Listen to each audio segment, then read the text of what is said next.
Mostly हम सभी religion को कहीं ना कहीं प्रैक्टिस करते हैं थ्रू गॉड और थ्रू सम एनर्जीज, नेचर।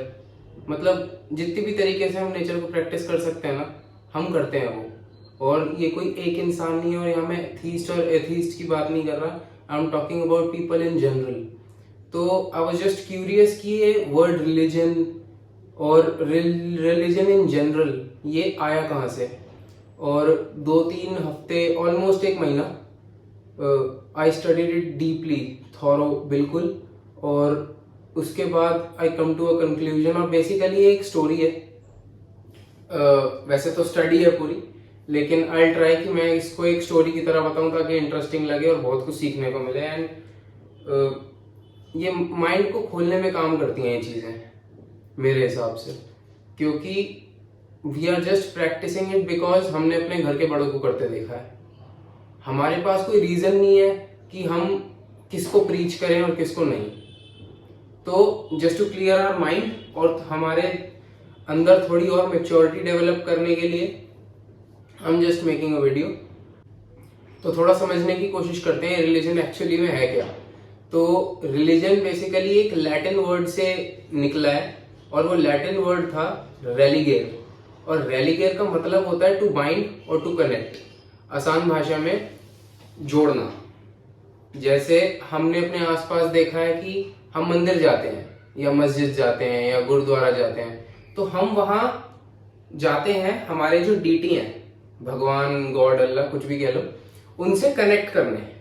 तो रेलिगेर का मतलब यही है कि या तो हम उनसे बाइंड हो जाएं या उनसे कनेक्ट हो जाएं। जो ऐसे कान ऐसे पकड़ लो या ऐसे पकड़ लो, वो एक ही बात पड़ती है। तो रेलिगेर को थोड़ा इंग्लिश टच देके ये रिलीजन वर्ड आया है।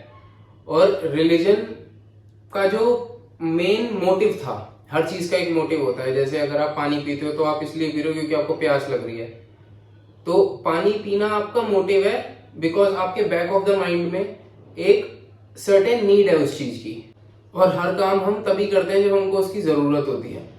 तो रिलीजन की हमको क्या जरूरत है?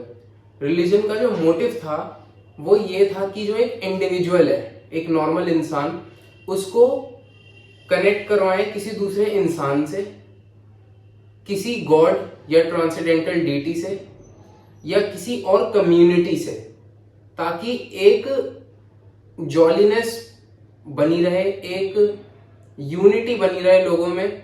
क्योंकि जबकि ये बात है उस टाइम कुछ था नहीं खास हमारे पास। ये इंडस्ट्रियलाइजेशन, हम तो बिल्कुल ही एडवांस एरा में पैदा हुए हैं और बढ़ रहे हैं, ग्रो हो रहे हैं।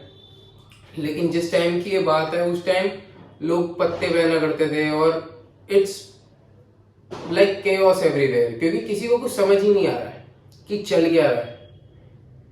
तो अभी तक रिलीजन जो आए हैं वो सिर्फ 2 तरीके के आए हैं। और रिलीजन का मतलब धर्म नहीं है, धर्म इज फेथ। तो एक ये भी है रिलीजन का यूज, कि रिलीजन कुछ ऐसा नहीं है जिसको फॉलो करना ही करना है। It's a matter of faith and belief. आप जिस पे भरोसा करते हो आप उसी को फॉलो करते हो। अगर मेरे को महादेव पसंद है तो मेरे को कोई और पसंद नहीं आएगा। लेकिन अगर मैं रिलीजन का ट्रू प्रीचर हूं तो मुझे किसी और गॉड से दिक्कत नहीं होगी। It's like unity among all. लेकिन हम जो बाहर देखते हैं अपनी नॉर्मल जिंदगी में, लोग एक दूसरे के रिलीजन के ऊपर लड़ रहे हैं। लाइक अभी दिवाली का सीजन है, तो ये मेरी छोटी सी ऑब्जर्वेशन है कि लोग पटाखे इसलिए नहीं जला रहे क्योंकि पटाखे जलाए जाते हैं दिवाली पे। अब लोग पटाखे आउट ऑफ किलस जला रहे हैं कि सरकार हमें रोक रही है। एंड एज इंडियंस हमें वो काम करने में बड़ा प्राउड महसूस होता है जो हमको नहीं करना चाहिए। तो टॉपिक से ज्यादा ना भटकते हुए वापस उसी मुद्दे पे आते हैं। रिलीजन सिर्फ 2 तरीके के होते हैं, कॉम्प्लेक्स और सिंपल। तो एक एक करके इन दोनों टर्म्स को थोड़ा ब्रेक करते हैं। सिंपल रिलीजन की अगर बात की जाए तो सिंपल रिलीजन वो है जो प्रिमिटिव पीपल प्रैक्टिस करते थे। And by primitive people I mean हमारे जो अर्ली एंसेस्टर्स थे। मतलब जब ह्यूमंस इवॉल्व हुए थे, एप से ह्यूमंस जब बन गए थे, तो उसके भी थोड़े टाइम बाद जब ब्रेन थोड़ा थोड़ा डेवलप होने लग गया, इंसान का, तब उसको लगा कि there is a need of an hour जो कि रिलीजन है। तो जो सिंपल रिलीजन है ये वही लोग प्रीच करते थे। और सिंपल रिलीजन का ये सीन था कि सिंपल रिलीजन एक ओरल ट्रेडिशन पे बेस्ड था। इट्स लाइक कि अगर मैंने बोल दिया कि ये जो टी शर्ट है बहुत पूजनीय है, तो मैंने ओरली ये बात कन्वे की है। अब आपकी मर्जी, आप मानो ना मानो। तो जिन लोगों ने मान लिया उनके लिए तो ये पूजनीय है, लेकिन जिन्होंने नहीं माना उनको कोई हार्म नहीं है और ना ही कोई उनके अगेंस्ट बोलेगा। तो सिंपल रिलीजन का नाम सिंपल इसीलिए पड़ा क्योंकि ये लिटरली बहुत ज्यादा सिंपल है। और क्योंकि प्रिमिटिव पीपल प्रैक्टिस करते थे, उस टाइम पॉपुलेशन इतनी नहीं थी, तो एक बहुत स्मॉल नंबर ऑफ पीपल इसको फॉलो करते थे, जिसमें से बहुत सारे तो ऐसे थे जो डाउट में चल रहे थे कि ऐसा होता भी है या नहीं भी होता है। फॉर एग्जाम्पल, अगर एक सर्टेन वेपन है, लाइक कि पहले अल्फा कॉन्सेप्ट बहुत चलता था, मैंने पुरानी वीडियोज में भी इसके बारे में बात की है। प्रिमिटिव पीपल अल्फा कॉन्सेप्ट पे बहुत चलते थे। तो अल्फा बेसिकली वो होता है जो एक कम्युनिटी का सबसे स्ट्रॉन्ग इंसान हो। अगर उसके पास एक सर्टेन वेपन है, हम अगर सोचे उस टाइम के वेपन क्या थे, तो स्टोन्स और वुड से बनाए जाते थे। तो हम बेसिकली एग्जांपल लेते हैं स्पीयर का, भाले का, जो कि स्टोन और लकड़ी से बना हुआ है।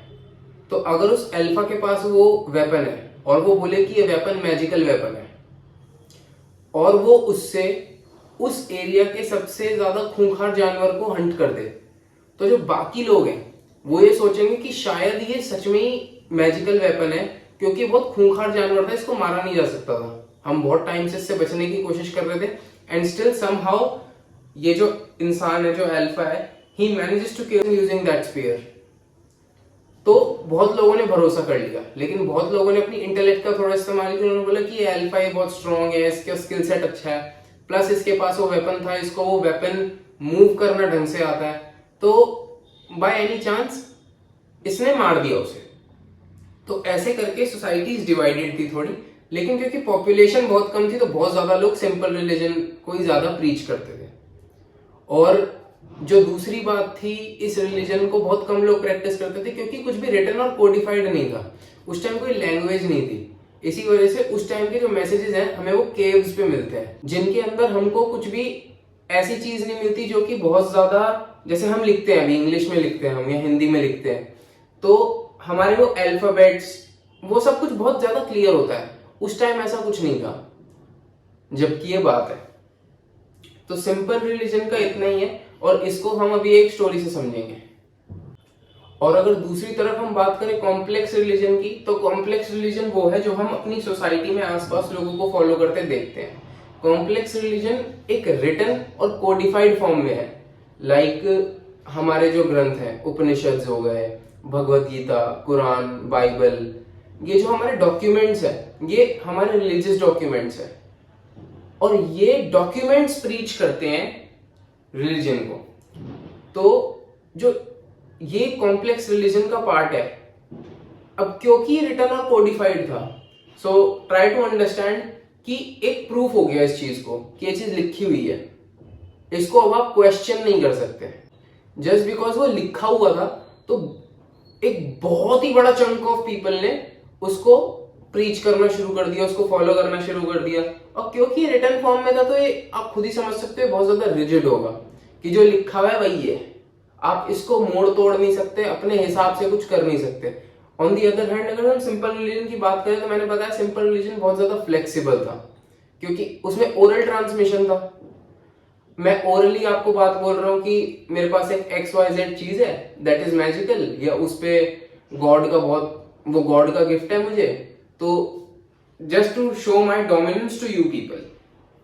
On the other hand complex में ऐसा कुछ नहीं कि कॉम्प्लेक्स में सब कुछ लिखा हुआ है, तो जो लिखा हुआ है वो है और जो नहीं लिखा हुआ है वो सिंपली लोग मानते हैं कि वैसा कुछ भी नहीं है।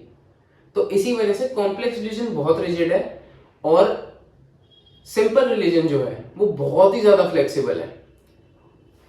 जैसे मैंने बताया कॉम्प्लेक्स को बहुत ही लार्ज चंक एक पॉपुलेशन का करता है, स्टिल सम लोग हैं जो इसको भी फॉलो नहीं करते। हर ग्रुप में कोई ना कोई ऐसा होता ही है जिसको हर चीज से दिक्कत होती है।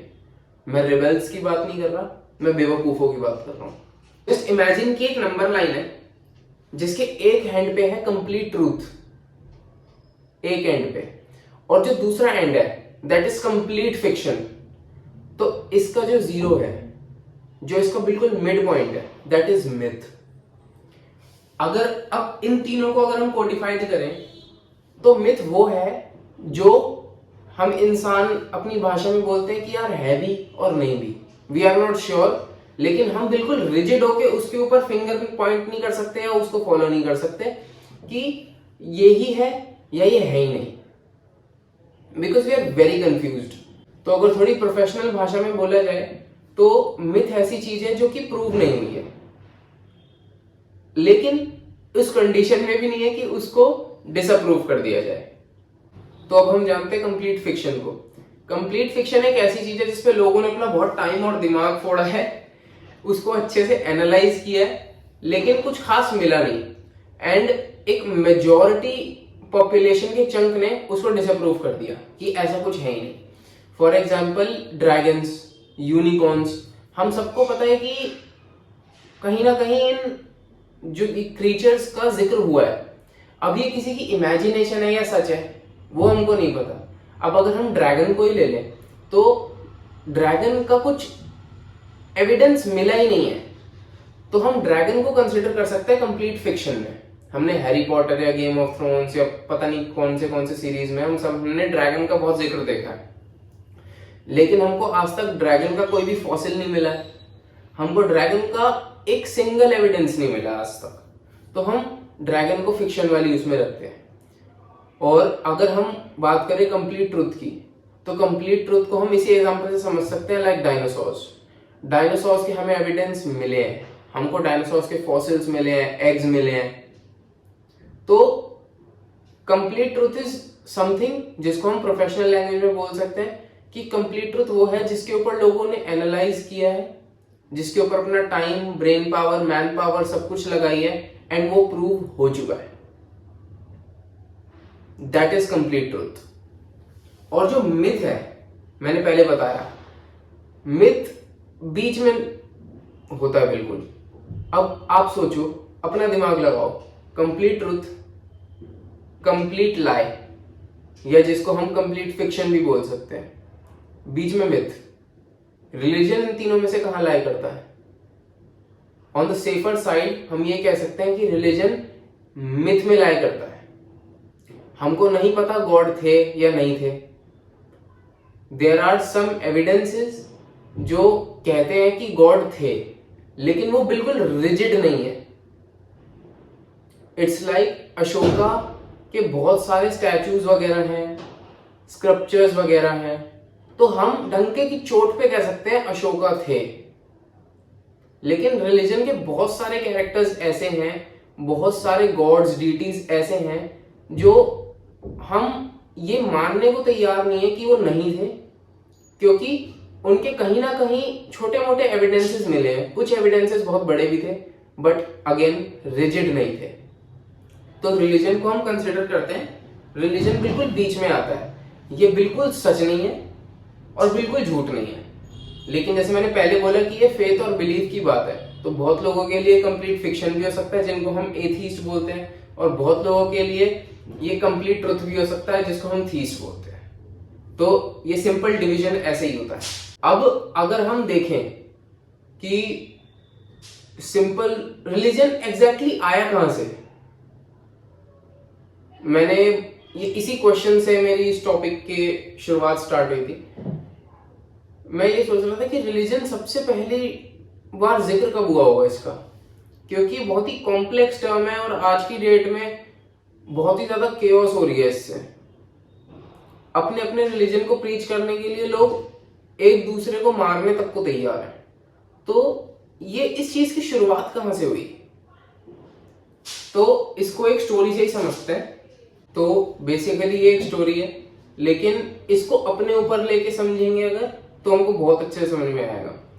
नाउ जस्ट इमेजिन कि आप लोग जो देख रहे हो, ये आप लोग एक प्रिमिटिव इंसान हो, आपको कुछ नहीं पता, आपका ब्रेन बड़ा थोड़ा थोड़ा सा डेवलप हुआ है, आपको इतनी भी सेंस नहीं है कि आपको अपने शरीर को ढकना चाहिए। मैं उस टाइम की बात कर रहा हूं। इस टाइम पे जब आपका ब्रेन डेवलप नहीं हुआ है और हमको डर उसी चीज से लगता है जिसके बारे में हम नहीं जानते, जिसको हम फियर ऑफ अननोन बोलते हैं, तो आपको हर चीज डराएगी अब, क्योंकि आपको कुछ पता ही नहीं है। आपको अगर बिजली कड़केगी वो डराएगी। और मैं बहुत नेचुरल चीजों की बात कर रहा हूं।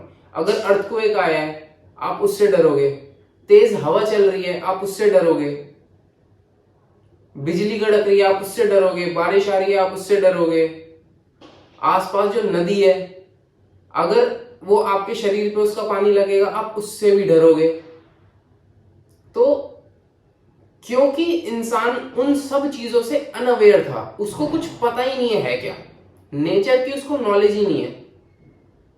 मैं उस टाइम की बात कर रहा हूं।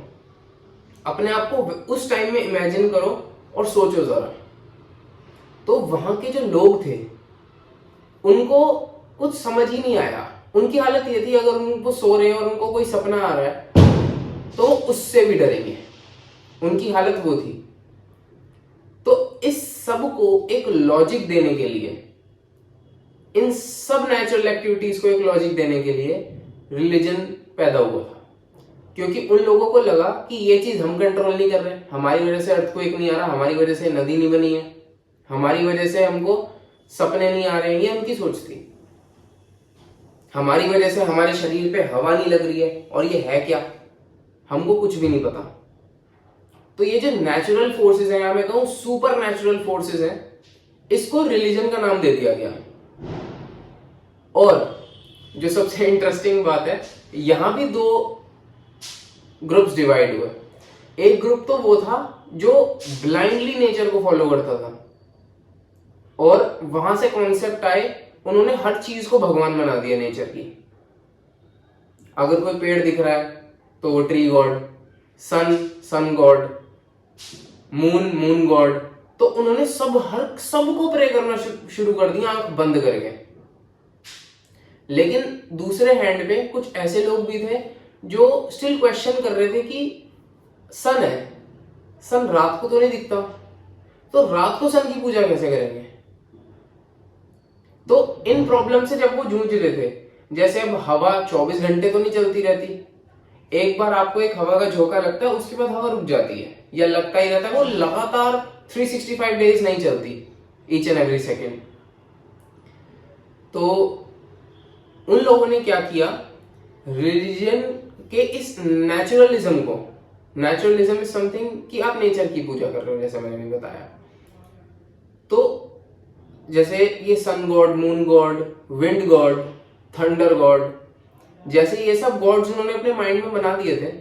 अब क्योंकि आप रात को सूरज की पूजा नहीं कर पाओगे, क्योंकि सूरज है ही नहीं, आप सूरज को देख नहीं पा रहे हो, तो पूजा कैसे करोगे।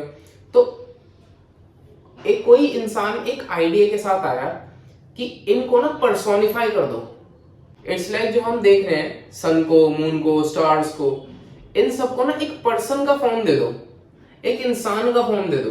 उससे क्या होगा, जब हम उस इंसान की फॉर्म के गॉड को पूजेंगे ना, तो हम उसको कभी भी पूज सकते हैं हमारे कंफर्ट के हिसाब से। जैसे हम 24 घंटे समुद्र के आसपास नहीं रहते हैं, या हम एक कोई वाटर बॉडी के आसपास नहीं रहते हैं, हम सिंपली एक बॉटल कैरी करते हैं अगर हमको प्यास लग रही होती है।